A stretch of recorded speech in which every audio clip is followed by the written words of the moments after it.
10 years ago, Blackpool were enjoying life in the Premier League. You could say they were at the top of the tower. It's been an eventful decade at Bloomfield Road, though. Sorry about that. And they now find themselves in the wrong half of League One. But after beating West Brom in round 3, they're eyeing up another Premier League side this weekend, Brighton. BLACKPOOL, Blackpool. Oh, welcome to sunny Blackpool. Beautiful sunny Blackpool. Blackpool's a place, obviously, it's a well-known tourist destination, probably one of the most visited places in the UK.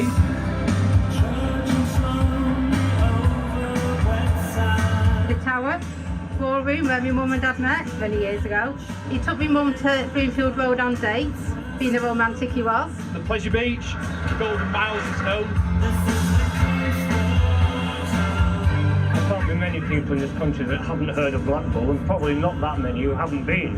It wears its heart on its sleeve, Blackpool. It's a working families resort. Its heyday was probably the 50s, when Blackpool also had its heyday as a football team. But the Tangerine Tops, they sort of stood out from other teams, and I think they sort of resonate a bit more for that. Jimmy Oldfield, who sadly died not too long ago. Everybody knows Stanley Matthews. The Duke of Edinburgh meets the boys from Blackpool at Wembley before their cup final battle with Bolton Wanderers. What more can you say than the 1953 FA Cup final against Bolton Wanderers, the Stanley Matthews Cup final, and he's put us on the map, I think. The most famous cup final of all cup finals. But everybody wanted Matthews to win something in his career, and he hadn't won anything. We were 3-1 down from the right wing. He sort of inspired a great comeback to win 4-3. Stanley Mawson got a hat-trick in that final, and Matthews, he was always self-depreciating, and he always says it's really Mortison's final, not my final. I'm told that by one or two people that I was the match winner.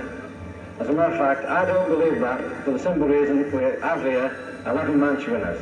As the coach comes down the road here, and there's an oyster bar that's still actually there with the same signage on. They're on the top of a bus, open-top bus coming into Blackpool. The FA Cup, still big, but it was massive then.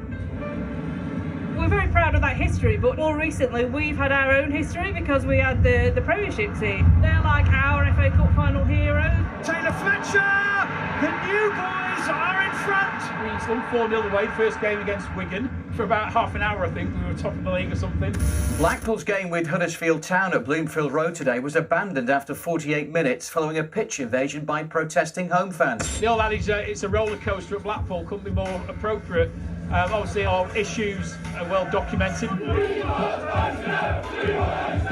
The Oysters have been the owners for a long time, for sort of 30 years, and we fell out of the Premier League. What we wanted wasn't necessarily to stay there, but to have a legacy from it. And what we actually saw is a lot of money was removed from the football club. And when people started criticising that, the Oysters started suing fans. That sort of led to a widespread boycott. We just said no more. It was heartbreaking going to the ground to protest and then having to walk away and not go in. The very close-knit family that we had when we were in the Premier League, it just completely shattered.